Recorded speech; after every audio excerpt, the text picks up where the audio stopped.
unmute myself. Do you want to wait a few more minutes or do you want to get started? Maybe we should just get started now with kind of the housekeeping stuff. Okay. Well, good morning. Those of you who don't know me, I'm Yvonne Schwab, ACG Silicon Valley CEO. And as many of you already know, ACGSV is the leading business-to-business networking organization in Silicon Valley, providing connections, thought leadership, and enabling personal and organizational growth. We offer an array of networking opportunities, and with almost 15,000 members in 59 chapters across the world, ACG provides local connections with a global reach. We're offering a variety of virtual events in the coming months and invite you to visit our website at acgsv.org for a full calendar. We have a couple of networking events with other ACG chapters coming up, as well as a golf tournament on October 26th. So if you want to get out of your Zoom day, join us for a day on the greens, October 26th, this in collaboration with FEI Silicon Valley. And just some housekeeping for today. Please keep yourself muted. If you have any questions, please put them in the chat box. We will monitor that and get to your questions. We're excited to offer you today's event, which would not have been possible without our sponsor, Raymond Law, a high-end boutique law firm with a multidisciplinary global reach of an international firm. So thank you. And without further ado, I will hand it over to our moderator today, Jim Chapman, a partner at Raymond Law. He focuses his practice on security law, venture capital, mergers and acquisitions, and international business transactions. Jim? Thank you very much, Yvonne, and welcome to our C-Circle event. As mentioned, I'm Jim Chapman. I'm a partner at Raymond Law. Typically, this program is designed to be highly interactive, but because of the COVID-19, we have to take it online, and so we'll have a slightly different structure. Again, as Yvonne said, if you have questions, put them in the chat box. I'll be monitoring that, and I'll present them. We have two all-stars in the branding and marketing world, and Scott Gardner I've known probably 30 years, and Mike Lee as well. And I will turn it over to them to let them introduce themselves and their companies real quick. Scott, why don't you start? Sure, great. Thanks, Jim. Appreciate being here with everybody. Yeah, I'm Scott Gardner. I'm the CEO and founder of Liquid Agency. We're headquartered in downtown San Jose with offices in Portland, New York, and an affiliate in Latin America in Santiago, Chile. And basically, we're a experience design firm that creates experiences for brands and their customers and employees, all aligned with an organization's true meaning and purpose. And if we can do that successfully with our clients and the experiences line up, pretty much people do the same, and real business value is the result of the efforts and the clients we work with. Mike? I think I'm muted. Hey guys, can you hear me okay? I think I just unmuted. Yes, we can. Cool. Hey guys, I'm Mike Lee, CEO and founder of Manicore. We specialize in marketing execution. So we work with customers to really, take their branding and messaging and put it out there, come with strategies to help them drive more revenue for their business. So short and sweet.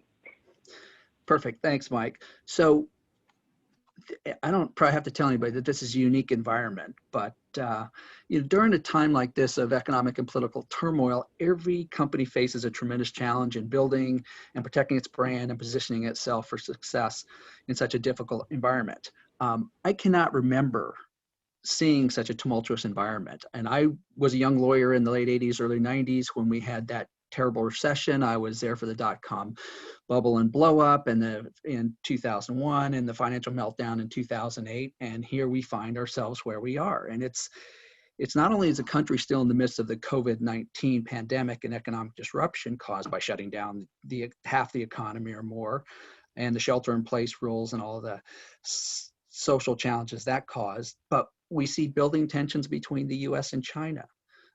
We see building tensions between the U.S. and Iran. We see we're in the middle of a presidential election, 40 days until election. We see weekly riots, looting, and social unrest in major U.S. cities that I have not seen in my lifetime. And not only that, we've had hurricanes in the southeast and major wildfires in the west, and it doesn't end there. We're in for a fight over a bitter fight over a Supreme Court nomination, and all those things are happening all at the same time. And I've never seen such a confluence of turmoil and factors such as these. So the question becomes, for purposes of our topic, is how does a company navigate through the noise and the turmoil to protect its brand and deliver its message to its customers? So to make sure that we're all sort of on the same page, I want to start with a couple basic things, and then we'll get into a lot more questions that are a lot more fun. So Scott, why don't you start off by telling us, in your mind, what is a company's brand? Yeah, we talk about this a lot, and in the old days, people just thought the brand was a logo or a symbol, the badge, but that is not a brand. A brand is really the gut feeling that a customer has with your product or service, and their sense of feeling about why they connect with your brand. In today's world, that's never been more important, and we're seeing trends in branding changing because of that need for the connection. Mike, do you have anything to add to that? Yeah, actually, Scott, that's probably one of the best descriptions I've heard. So yeah, I agree 100%. There's been, especially right now, there's been a lot of transition between what is branding and how you're going to get that out there. I'm sure we'll dive into that more in a little bit. So I agree. So when we talk about someone's brand message or brand promise, what are some of the sort of key elements or pieces of that concept? Yeah, so I'll start on that. So some of the key elements that we've seen, it's really like, what is it that, your target audience that you provide for them, right? Like, what is it that your company does that's going to get them to XYZ level in various industries that we work in. So for example, in manufacturing, those customers, it's not just like, oh, we're a manufacturer that does X, Y, and Z. It's like we provide XYZ amount of XYZ service to get you to XYZ goal. And we've seen that really play a huge play in terms of getting that right target customer, right? Because just letting it know like, hey, this is what we do, what we specialize in. And then, those people find you, and then you can expand your service offerings from there. So that's what we've seen in key elements. Great. So let me go to you, Scott. So during this COVID-19 period, has the purchasing behavior of consumers, both business consumers and home product consumers, has that changed? Has their purchasing behavior changed? Oh yeah, I mean, definitely. And I think the biggest winners on the consumer side are e-commerce and anything connected to transactioning digitally, right? There's still so many businesses that were unfortunately behind the curve on digital transformation. And you see the Amazons and the Walmarts and the people that are there, the eBays, their numbers are spectacular. I read an article that I don't have the exact data, but how long it took to grow e-commerce sales from X to Y in a 10-year period, almost doubled within maybe a 6-month period in this recent pandemic. So e-commerce is winning. And then I think on the B2B side, B2B companies are still scrambling to try to figure out the best ways to deliver their solutions based on the way those experiences are delivered, whether in person.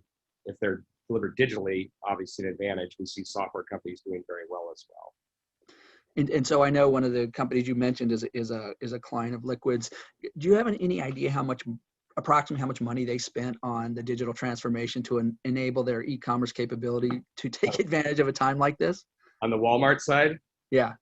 Well, I don't know the exact number, but I know it started many years ago. I mean, as Amazon rose up and continued to dominate all the types of marketplaces, and Walmart had this big infrastructure, brick and mortar. They really started moving a long time ago with Walmart.com. They bought Jet.com and spent billions. And what you're seeing now is this major change of connecting brick and mortar service delivery tied to e-commerce, which in today's world now needs to become like a continuous loop. The consumer needs to buy how they want, where they want, how they want it, where they want it shipped, they want to pick it up, they want to shop, have it drop shipped. That's the new customer standards for delivery. Yep. And so, Mike, let me move to you. So we just heard that purchaser behaviors change, and so in this kind of environment, should a company's brand promise change? So personally, so like I said, so we've been working with a lot of manufacturers as of late. And literally for us, what we've talked to them about is it isn't changing your brand promise or your brand message. It's really changing your service offerings. So Scott, you mentioned drop shipping. So a lot of manufacturers we've been working with, we've been building out drop shipping models for them because their customers are, they may not have the same warehousing space or same resources, but they still have this big customer base, right?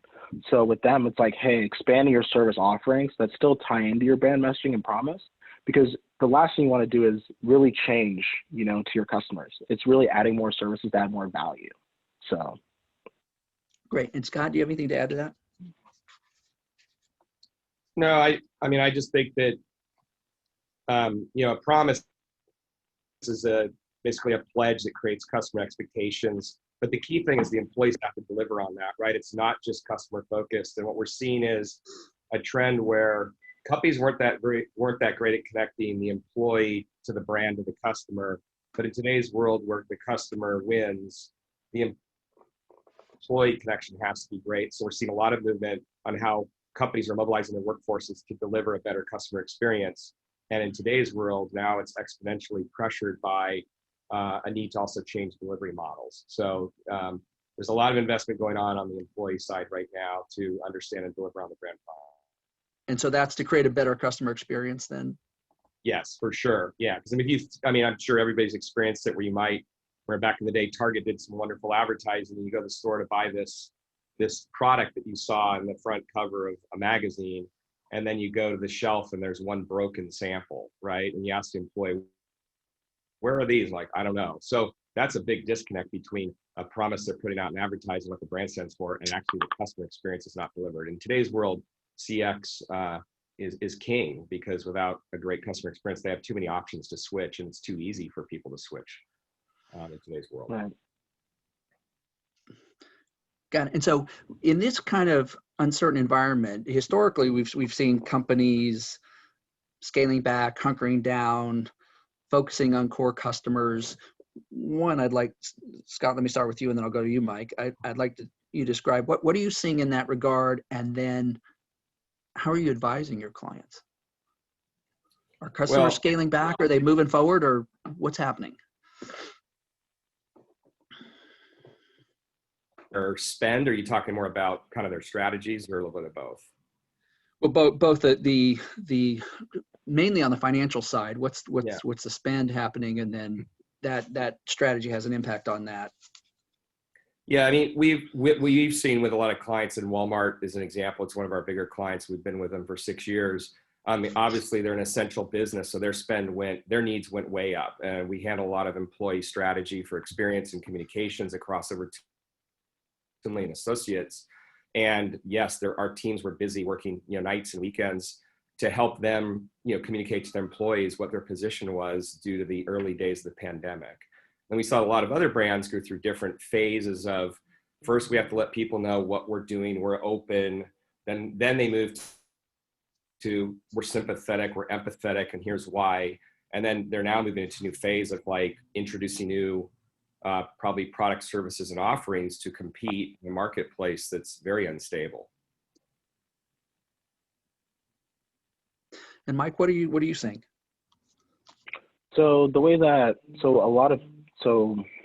from a leadership standpoint, from seeing a lot of these, executives are making these decisions to either like lay off a lot of their employees or, like really scaling back. Like in the very beginning of this whole thing, like you saw a lot of like furloughs, a lot of people scaling back, a lot of people just trying to figure it out. But as of late, like I would probably say around like, June, July time, I've seen a lot of my customers actually begin to double down on, getting the word and getting the messaging out there, because Scott, as you well know, being in the marketing industry, like marketing is the first thing that you cut, and it's probably not the best thing that you should cut, because that's how you get your customers, right? So what I've seen is people are starting to realize that, like I need to drive more customers, I need to drive more business. So how am I going to do that right now? Like Scott said earlier, like customer experience. So going in, like, what am I going to do to generate these more customers? And I've seen people actually double down and do more lately, especially the customers I've been working with. And I'm like, hey, you know what, let's keep moving forward, and let's see, now we have an opportunity because, things are a lot cheaper. Let's A/B test to see what's working, see what's not working for this industry. So. And what's driving that decision to sort of double down, Mike? Well, so a couple of things. So a lot of companies are receiving various loans and funding from the government that, they want to use towards either employees or towards other things of that nature. And they have money to kind of say, I need to stay in business. Like, it's either I spend money, get more customers, or I go under. So people are just trying to drive more and do stuff like that. So that's been a big factor, is really the additional funds that have been added. And what are you seeing in that regard, Scott? What's driving the decision to actually do more and shift gears? Well, I think for most of our customers that have healthier businesses, because they're in sectors that are in better shape than like travel and tourism, or some factors of like entertainment production that's literally halted. I think it's a great time to engage audiences. Internet usage is up 50 to 70% for what it was. You think about some of our clients like Coupa Software has a big play in B2B, and they're always trying to reach the C-suite or investors. And guess what? Those people are watching more CNBC and more financial news than ever. We just launched a new national or global TV campaign, and the brand that is Coupa, the biggest thing they've needed is just more awareness for who they are with the investors in C-suite, and we're seeing huge returns on that by kind of doubling down on investment. We're also studying into news networks like the CNN, and actually looking at sports events like the Masters, just because people have more time to kind of really focus on these mediums than ever. And so in that regard, with the internet usage being up dramatically, are customers really trying new channels to reach their customers that they have either not tried before or they had put little investment in the past? Yeah, here's the clear fact. If you look at a lot of the way business is still done, especially in B2B, it was still a lot of travel engagement face-to-face. And yeah, big events and conferences and all that kind of stuff. Yeah, event, right? So when you kind of look at, has the marketing spend been cut or has it gone up?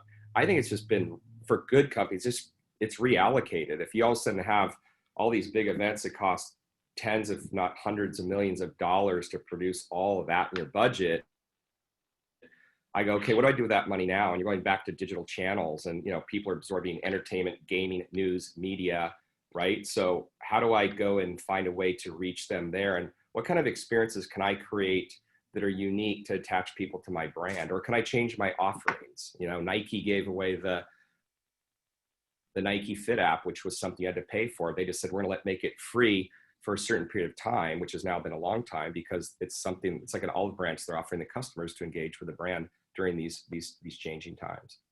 And Mike, let me, yeah, Scott, go ahead, Mike.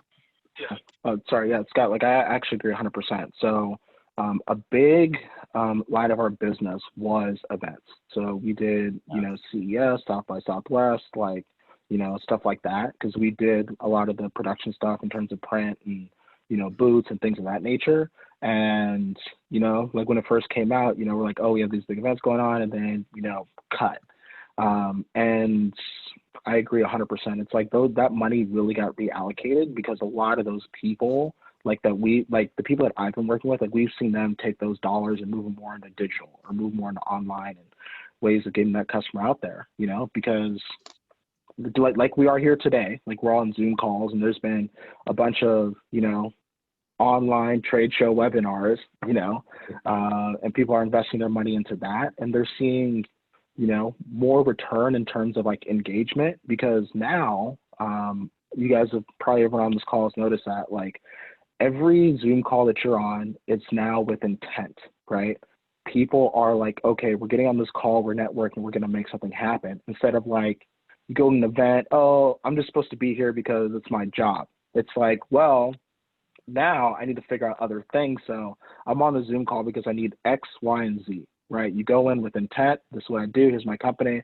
Okay, I'm looking for this. Okay, let's move forward, right? And I actually see that as a really good shift because especially in Silicon Valley, like I have a joke that I use internally. I go, I feel like I have to date all my clients, pre-COVID, we're going out, we're spending money on drinks, we're doing all this entertainment stuff, and, 3 or 4 times you're like, okay, I guess I kind of like you. Okay, I like you. Let's do business. Now it's like, all right, you can do it. All right, let's go. Let's make it work, So what are companies doing in that regard? So when they reallocate money from events to digital, executing in that regard are different skill sets. And so are they find themselves short of expertise and reaching out more to people like you, Mike, or are they hiring, or are they just using the people they have, the army they have to fight the fight that's in front of them? Yeah. So what I've seen, it's a lot of people aren't, they never were digital. They never had the resource to go digital, right? So they work with a lot of design firms or a lot of design agencies. I'm sure Scott can speak a lot more on that, from, the big Walmart side. But we've seen a lot of people are like, hey, can you help me out developing an implementation strategy behind this design and who we're going to put it out to, right? Because I've never done this before. Like, I'm not a designer. Like, I just sit here and, most of my customers come to me, but now I need to go to them, so. And Scott, you have anything to add to that? Yeah, I think here's the thing though, that now that they're reallocating and they're going into a market where there's a lot of sensitivities about the message, right? First it was COVID, then it was BLM and all kinds of sensitivities. So how a brand shows up is important. We saw early on a lot of really hollow messages, and certain brands were attacked in the marketplace by their customers or the consumers in general because they felt it was insensitive and it didn't have meaning. So I think what's really going on around messaging and marketing strategies are you got to present with empathy and transparency. You have to be very clear what you stand for. We're more connected than ever, and I think that brands have to do different things. Brands like Dove did this Courage is Beautiful campaign where they donated $2 million to direct relief in partnership with Vaseline for personal protective equipment for frontline workers. And they use that in their campaign. So they're leaning in about their values and their connection. And, I think ultimately too, you have to associate your brand with good. I mean, Adobe, headquartered right here in San Jose, immediately took the Creative Cloud, made it available through K through 12 institutions for free right away. It was not a commercial move. It was very much a good move, and good brands are doing things like this. It will connect customers, create new ones. So people have to figure out new ways to bring their brand forward in this world. And so we've seen a lot I think of Zoom's another prime example of that as well, actually. How they kind of hit the front line and was like, hey, you know what? Like, we're just going to open up for especially students, Yeah. So. And so we've seen a lot of major brands, the NBA being probably the top of the list, that have made controversial moves in the values that they've displayed and what they've supported, and created a fair amount of uproar with their customers. So how are those decisions made? Scott, why don't you take that first?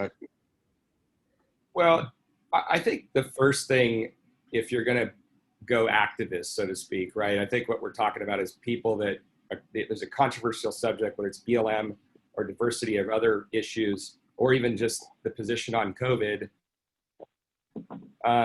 If you're going to take a stance, I think you have to lean in with your values. Your values are what drive the company's heart and soul, and I think you have to find a way to attach your values to the cause. I mean, Nike did what was considered controversial with Believe in Something with Colin Kaepernick years ago.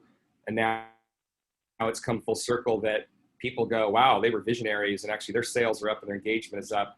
But they did take a stance that at the time was considered controversial. I think there's certain brands like a Patagonia that has a right to make social and political statements because it's a brand about meaning at its core. I think it's different when you have a brand you don't hear much about that, and they try, because that's like dipping their toe in the water. And if they can, I think you have to exercise caution so it doesn't backfire on your brand. I mean, I know people that will not ever buy or wear a Nike identified tennis shoe again or a shirt again. And so and maybe we can talk a bit about Nike, when you decide to go out there in more of a controversial way, how are they weighing customers they achieve versus those they lose? Well, I think like if you look at the Patagonia recent, got a lot of press by putting under their tags "Vote the Assholes Out," right? But this is a brand that's always stood for activism, mainly tied to the environment. But I think the brand itself, Right. people who associate it feel like I follow them on even broader social issues. Now, whether this statement they made is directly related to the Trump administration or just politicians in general that are not, they feel, doing a good job, their tribe, their loyal tribe or ecosystem, you have a higher chance of them loving them more than leaving them. And in the Nike situation, I hear you, Jim. Yeah, some people reacted negatively because there was so much controversy, but at the end of the day, post that, they did see a boost in sales and got more, I think, chops for being supportive than ever. It just took a while to get there. And so going back to the economic uncertainty and all the sort of noise in the environment, what opportunities are existing for people to promote their brands that may not have existed pre-COVID? Mike, you want to jump on that first? Yeah, sure. So I feel like this has been a great time for people who haven't gone digital to go digital, right? So a lot of our customers, like we've been doing a lot of stuff in terms of, well, lately since people are back on the road, a lot more stuff in terms of like digital billboard advertising that people wouldn't have done before, right? Because they're significantly cheaper because there's less people on the road. We've seen people do a lot of stuff through social media, advertising and marketing, right? So I feel like right now it's, as Scott said earlier, like the main channels how people are intaking information, which I agree wholeheartedly. You know, Scott, I believe you said gaming. Gaming's a huge one right now.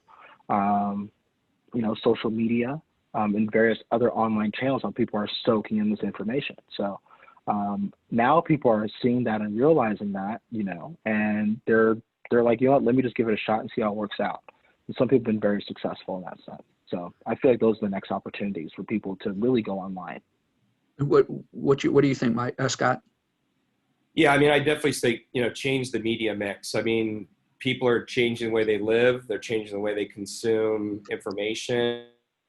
And, you know, if you're trying to get a message out, you're using channels that bring information to your customers. So you need to try different things. You need to invent different things. Just as I think any business, if you're static and you're not addressing change of your business, your performance capabilities, or your experiences, you could be left behind during this time. And I think great businesses are always trying to look at different models to support their customers.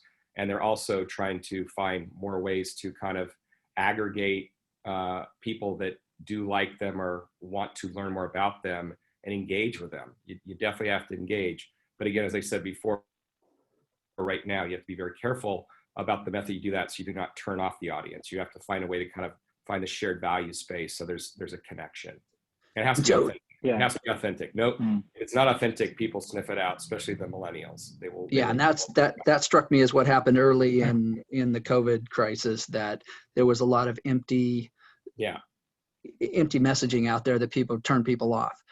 But let me follow up on that. So if people are using more digital channels, now you've got more competition for mind share and more competition for someone to look at your message versus somebody else's message.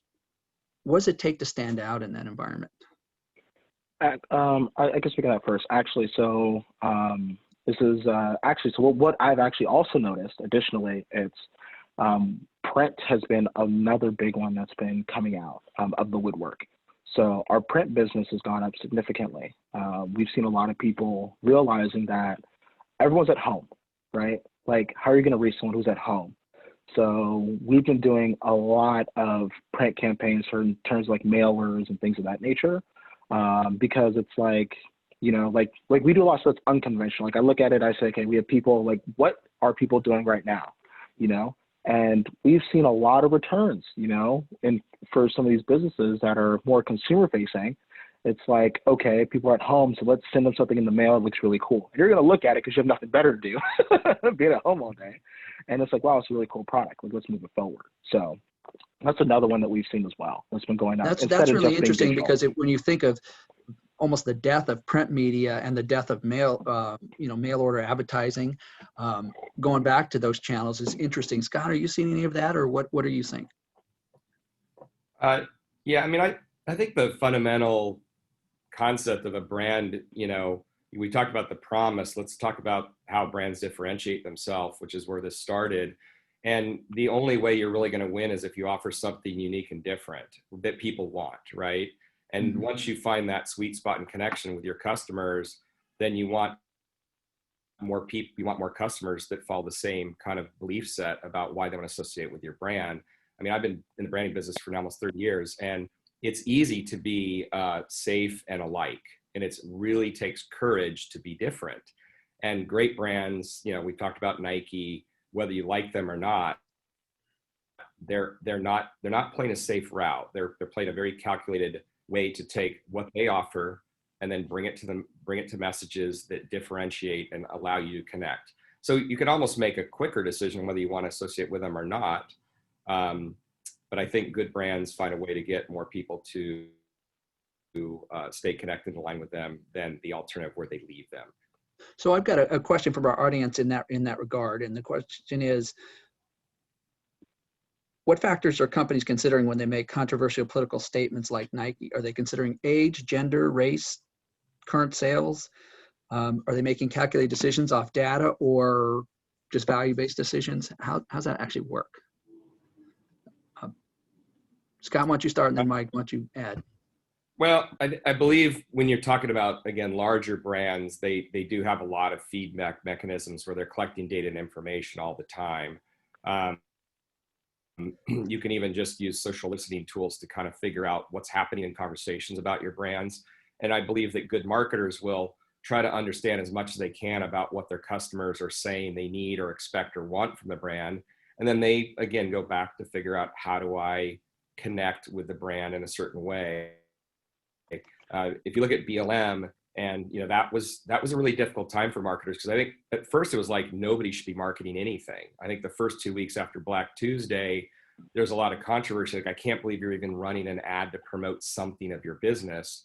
But what we saw is companies like Google, Walmart, McDonald's, EA Games, and H&M actually create sizable financial contributions to organizations that were supporting racial equity, and then actually using that as kind of a platform to share what the brand thinks, means, and cares during this time of social crisis and injustice. And so that's just, I think, brands doing things right at the time, that they're adapting to kind of they didn't see that coming, but when it came, a lot of good brands did a pivot and embraced it in a good way, and some just don't know what to do. Right. Mike, I want to get your views on this, but before that, you mentioned something. You mentioned the listening tools that are available to a brand to see what people are saying about the brand. Can you describe some of those? Scott, can you describe? Sorry, I thought you said Mike. Oh, yeah, there's some tools out there where you can actually aggregate a bunch of data on what's happening in social channels, and you can see common words. You get like word maps that show the core of what really the issues, the words that are coming up, and you can kind of look at these. It's one tactic we use to try to understand what's a hot button of topic, as opposed to reading. I mean, if you have a big brand and you've got thousands or millions of comments around your brand in the social world, you could read them all, or you could kind of try to aggregate using technology where the hot buttons are. And that's, we use that technique with clients right now. We've just been engaged by the San Jose Airport to be one of their agencies going forward. And that business is in a really tough position, as we all know, due to the downside of travel. But we're, the key for San Jose Airport to be successful is they really need to be the first choice between Oakland and San Francisco in the region. And right now we're doing some social listening, looking at what people are saying about San Jose versus San Francisco versus Oakland. And so it's just a technique to start to, it's an easier way to get customer research than what was traditional, research and studies that can be expensive and take a lot of time. Mike, I want to go back to you on the prior question on the sort of different factors that companies are considering when they're deciding to make political statements or align themselves with political causes. What's your view on that? So personally, like from a personal standpoint, working with a lot of these, business owners, I feel like it's really all about how much, how do I say this? How much brand power you have in the market, right? Because some people who are smaller brands can't make the same major decisions, such as like Walmart, Nike, Amazon, H&M, because it's like, A, are people going to hear my message because I'm not promoting it out there, right? And so a lot of the smaller businesses, like they're just showcasing, hey, we're here to support because it's all they can do because they can't or they don't know, like Scott, like you said earlier, like they don't know the best way of going out and saying, you know what, I can't make $1 million contribution to this fund, right? I know Shopify is doing a big thing for, Black-owned businesses for helping them build their e-commerce channels, right? Like a smaller company can't make that same offering, right? So I know a lot of things that I've seen. People are just kind of like waiting, like, okay, you know what, when is a good time? When's the best time? So that's stuff that I've seen. And for them, like what solutions do like they have? It's really it's kind of like up in the air, like that I've seen, right? I wouldn't call myself an expert in that space, so I would lean over to someone like Scott to be like, hey man, like what do you think about the situation? Because I wouldn't want to put my customer, like I wouldn't want to make a decision to advise my customer or something like that, because right now nobody really knows, right? What's the best way of doing it? What's the best way not to doing it? And everyone knows sometimes it's better just to stay quiet and listen. And then when the time comes, see the big players start to do more promos. Okay, cool. The big players doing this, now I can kind of follow their lead. So a lot of people are just kind of waiting for, the big guys to, make their decisions and then just follow suit because they have the big tools that are available.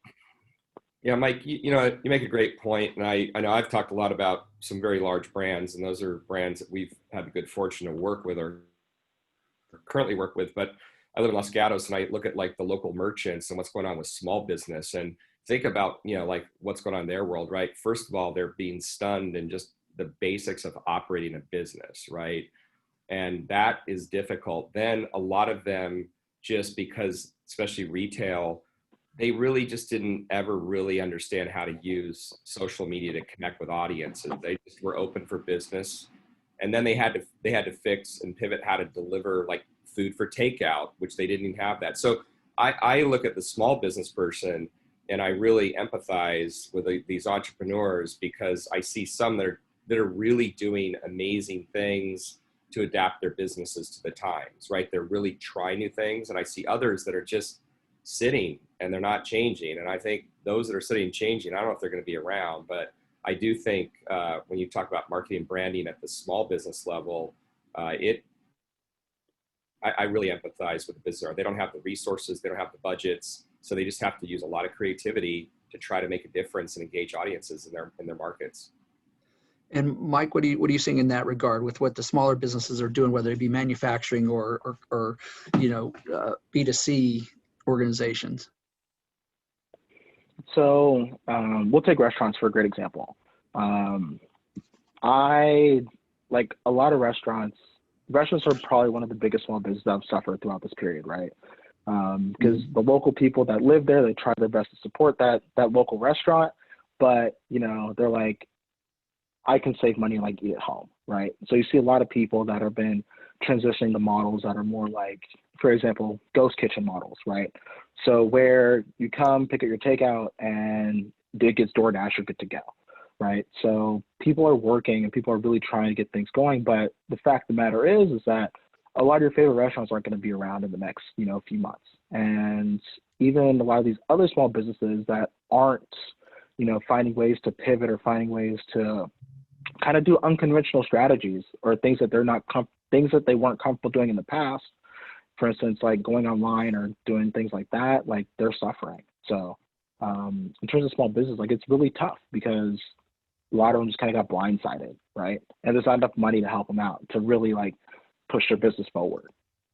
And so let me follow up on that, Mike. So service-oriented firms, say like accounting firms, architecture firms, law firms, consultants, what do you see them doing in the current environment? Because a lot of what they were doing was going to events, sponsoring events, being involved in those kind of things. Now that's all gone. Yeah. So we we work with a lot of construction companies as well. So the first few, months of COVID, it was more like restrictions, right? Various OSHA restrictions and things of that nature. It's like, hey, I just can't work. So everyone's just kind of like sitting on their hands, like waiting for something to do, right?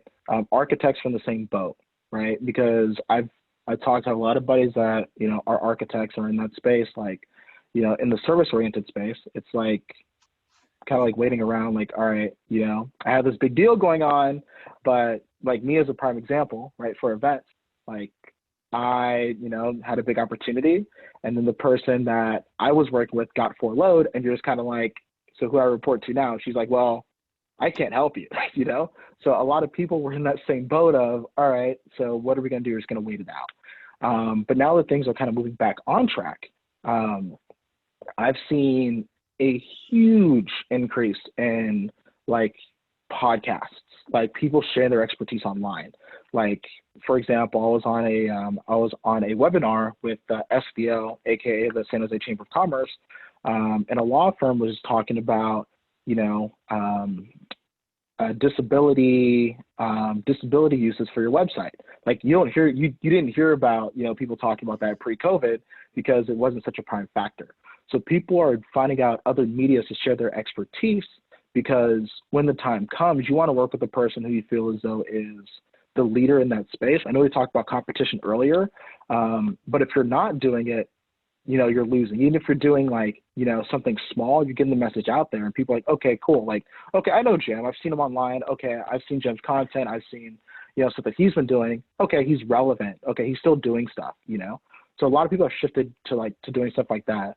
I know Scotty talked about earlier, your leadership team has been on a lot of podcasts, a lot of webinars as well.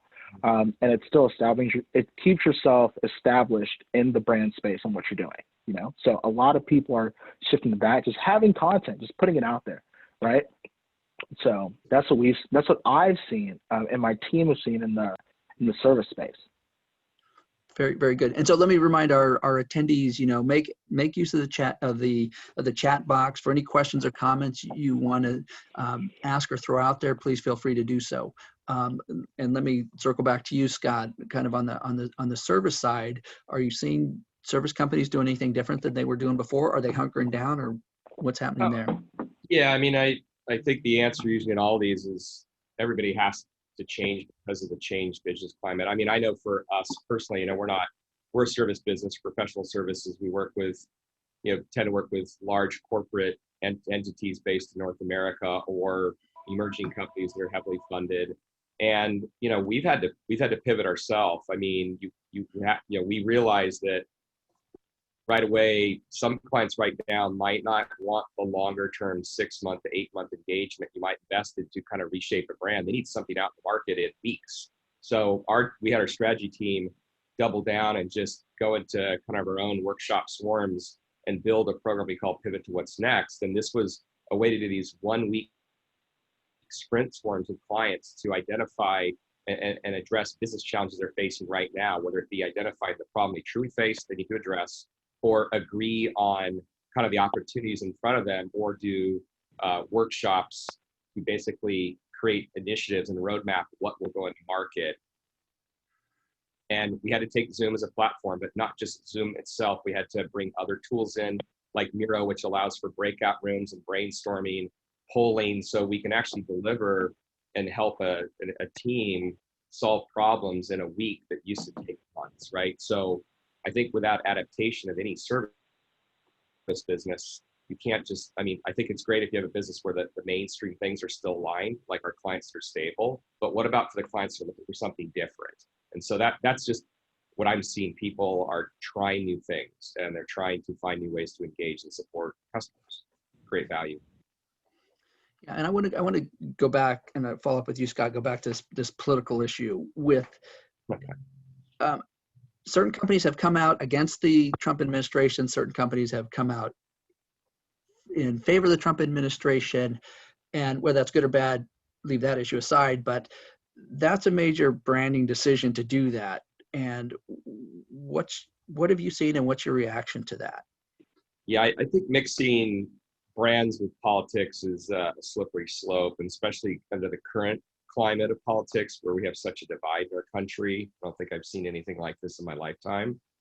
I definitely, if I'm the CMO of a company that has a brand and I choose to make a political statement, I better really know where my audience lies, right? I think that you have certain brands that are pretty true to maybe what you might call the red states, you know, the Hobby Lobbies, the Chick-fil-A's, very conservative values.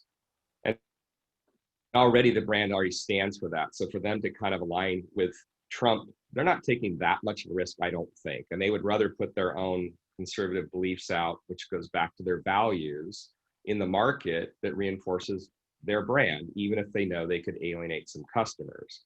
And I think you have other customers, or you know, other brands that are on the opposite, right? They might relate really well to the masses and feel that the risk of making a political statement would not totally alienate their customers. They might lose some, but they might gain some, right? So I think it's kind of being committed and definitive. But I do think it's a risky proposition to try to align a brand with politics, because we talk about this internally. Even if you know, all our people, like if we make a political statement as a brand, that doesn't reflect what all of our employees feel. They could be all over the map. So then we create a cultural divide within our own company while trying to make a statement. And I just think these are very complex decisions that need to be made with a lot of care and thought as to what the impact could be. Mike, you have anything to add to that? Nope, I agree wholeheartedly. I, even in my personal life, like I try not to mix in politics because personally, I feel like it's one of the biggest ways to, like, you know, the biggest way is like lose your friends, right?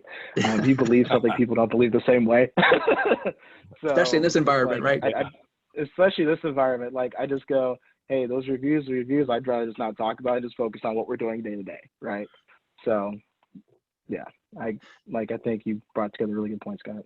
Yeah, Mike, let me follow up with a question from our audience. And the question is, what can executives do in this time of social distancing to improve their brand in absence of in-person networking? Yeah, that's actually a really, really good question. So, because I am the biggest proponent of in-person networking. Jim knows, he sees me out all the time, every day. Right. Like, I love people. That's where I get my energy, right? So for people who are really trying to spread their message, what I've been doing, it's like calling people, you know, that or people at companies that you worked with before, right? I'm taking a real personal approach to really, like, you know, understand the people who are purchasing from you in the past, because the people who purchased from you in the past, pre-COVID, like, you want them to still purchase, you know, post-COVID, right? So creating that real, you know, personal approach, like I've seen has done wonders for our business.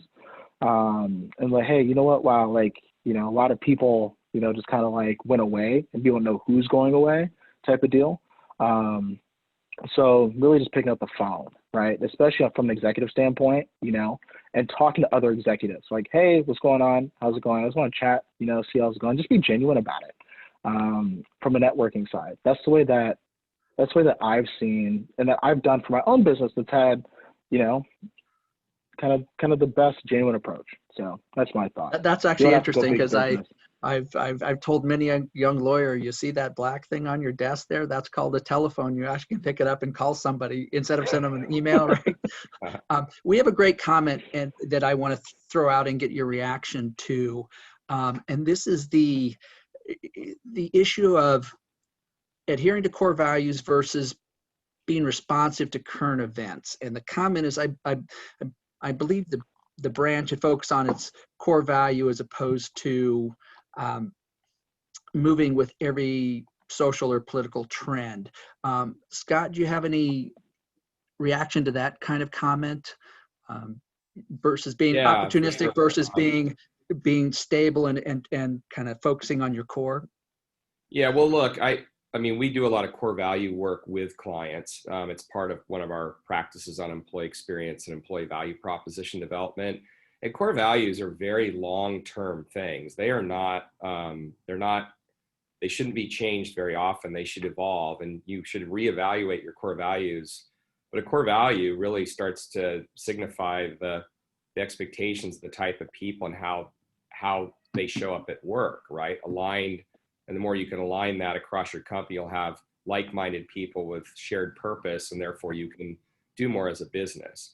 I think when you're adapting to immediate messages like we're seeing now, these what crisis is next and what do we do, right? I think those are messages that you have to adapt to, but I still go back to what's your brand's role in that message, and again, do my core values, can I empathize like BLM? Can I find some place in my core value set to bring those core values forward? But I don't believe you change your core values. I think they're a guide, for how you're going to make a message. Like when BLM hit when that hit our company, we have an office in Portland, so definitely a lot of strong voices and concerns about company's position. And as a CEO, I was really a little bit, for the first few days, other than doing the Black Square on Tuesday, I was like, well, what's next for us? And we kind of took the leadership and said, let's lean into our core values. What we realized is that the market wasn't waiting for a message from Liquid Agency about BLM. That's not what they were expecting from us. That's not the role our brands played, but our employees were. So it started then going back into the employee piece and figure out the right messages, the commitments. And then I think for some of them, they wanted things shared to know that the company was making certain statements that could back up in the market. So I just go back to, how's your brand defined? What's your promise? And what are your core values? And how does that impact how you communicate to the market? Yeah, and your employees are one of the constituencies that your brand needs to be directed at, right? Absolutely. A lot overlooked. Mike, let me ask you another question based on another comment we received that, face-to-face communication and that personal touch is really part of our DNA.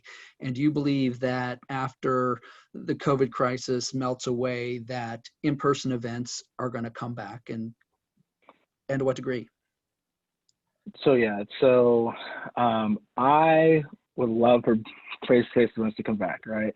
I am praying wholeheartedly that it does, but it would have to, right? So I'm gonna be quite frank, I am tired of Zoom calls. I have Zoom fatigue. Zoom fatigue. I would rather, Zoom fatigue. I try and go to the golf course as much as I can because there's people out there that I can kind of chat with, right? Because as humans, I feel like we crave that interaction, right? And I really do hope, in-person events will come back, right? So another side note, I'm the president for Silicon Valley Young Professionals. So we do events with very young professionals in the Silicon Valley and, giving them opportunities. And so the biggest proponent was in-person events, in-person, face-to-face stuff, because this is what people long for. And since February, March, there's been no events, right? People are asking, hey, what are we going to do? What are we going to do? And I've kind of shied away from the Zoom happy hours and all that other stuff. I was like, let's just kind of slow down, wait for things to come back and then roll back into these, even if it's at a lower capacity, going back into that. And so the roles of Zoom after COVID, I feel like Silicon Valley, we're in a bubble, right? And especially in Santa Clara County, we've realized that people are really efficient working from home. So we've seen a lot of companies that are like, hey, you know what, you can work from home. I think Twitter went indefinite, right? Google's not opening up until June of next year, right? And various other companies are following suit. And I feel like it's still going to be a thing after COVID, right? Because people realize, I can work from home. My employees or my team, it's just as efficient, if not more, not being in the office, right? And so there's going to be a majority of people that are still work from home, and others like myself would be like, I want to get right back into the office, right? I think, Scott, you're in your office right now. You're like, I'm paying for all this space. I might as well utilize it, right? Or have a low capacity, right? So I feel like Zoom is still going to have a presence. I feel like it won't have the greatest presence, but it will still be used, video conferencing tools like that.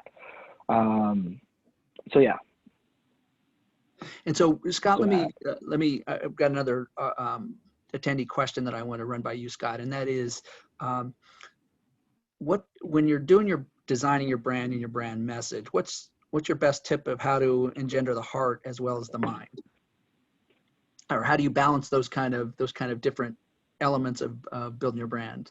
Yeah, it's the art and science of branding, which I believe is the art and science of any business, right? I think there's like, I can sit down, we work with so many different companies, and I can tell really quickly after interviewing some executives or being in the environments, my sense of whether this is a company that has a strong brand potential or not, or they might have a brand that is strong, but they could be fading.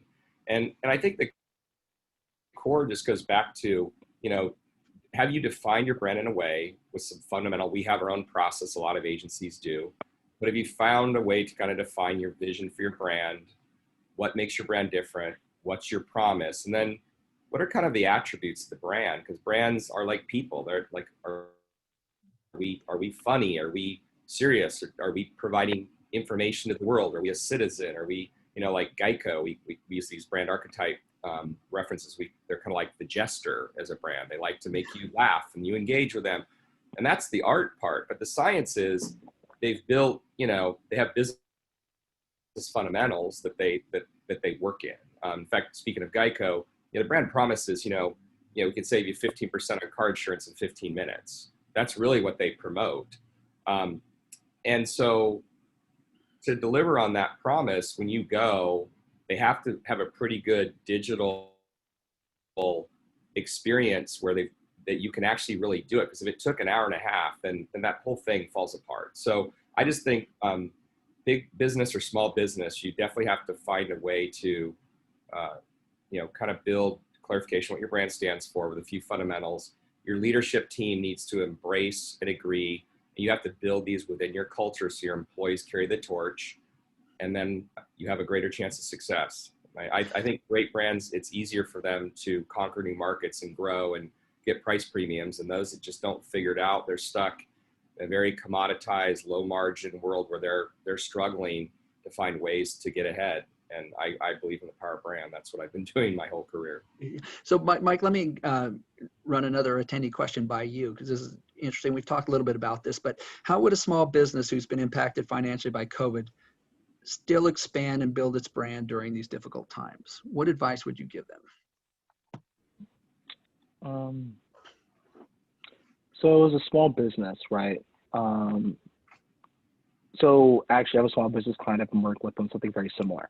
The first thing I said was, what is the financial contribution you're willing to make today? And are you willing to take that inherent risk of make this financial contribution, or is it better for you to pivot into something else, right? If the answer is yes, we're willing to make this financial contribution, it's realizing, looking at different markets and saying, okay, we'll use restaurants for a great example, right?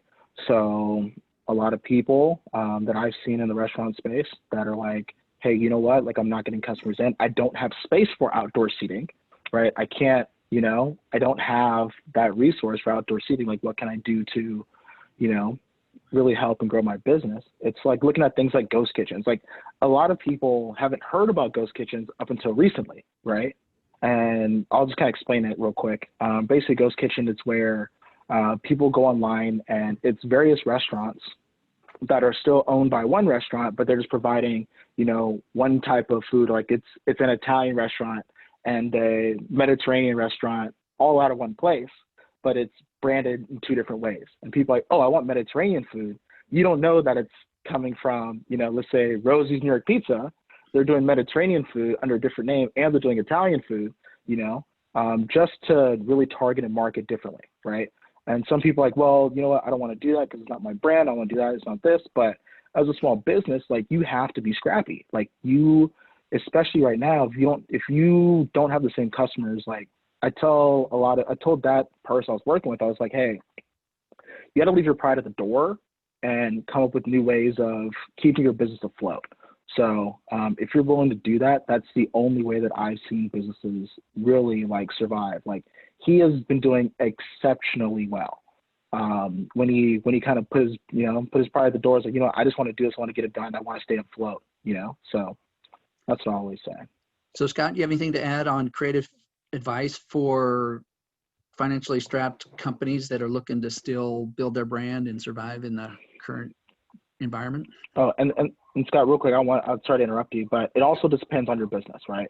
So understanding what kind of business you have, so some more details on that, we could probably lend a better hand on that sense. Yeah, Right, I mean, what I I always, apologize. oh, no problem. Thank you, Mike. Yeah, no, I mean, my fundamental belief is that, if, there's a lot of brands that don't have a lot of money, or the kind of money for competitors, but they're creative. Creativity wins. I mean, you have to find creative. There's things that businesses do that don't cost them a lot of money. They're just really smart ways to try something different to build audience, build customers, build revenue. And the leadership of a company should be constantly challenging itself to figure those things out. Advertising is an expensive medium. It does, Starbucks didn't build their business on advertising. They started advertising after they became really big to promote their message. A lot of the social media companies didn't advertise for to engage with Facebook and Google. So I just think we have to be very creative, even at the small business level, on how to differentiate to find ways that people will take notice of my business, give us a try, have a good experience, and stick with us and refer us to friends. Yeah. Fantastic. And Well, then, go ahead, Mike. Yeah. And then, so personally, if you have questions that you want to ask, just feel free to shoot me an email. I'd love to, help give some advice offline. So I know there's a lot of questions and comments. So why don't you give your email address real quick, Mike? Oh yeah, I'll type it out for you. Because I'm really passionate about small businesses, and if you have some really cool, I'd just love to, free of charge, right? So Fantastic. I know right now it's really tough to really get things going, and I would just love to lend a hand. So. Very good. So we've gone a few minutes over time, and so we're going to have to unfortunately bring this conversation to a close. I appreciate everybody attending. Thank you for the great questions. Big hand for Mike and Scott, our great experts. Thank you guys very, very much for being part of this this Zoom event. Yvonne, any closing remark on behalf of ACG? Just basically thanking everyone for attending today. A very interesting discussion, very easy to follow. So thank you to our panelists, Scott and Mike, for joining us. Jim, thanks, fantastic job moderating. Please check out our calendar, join us for another event, and have a great day, everyone. Thanks, everybody. Appreciate it. Thanks, Jim. everybody. Cheers. Thanks, Mike. Thanks, everybody.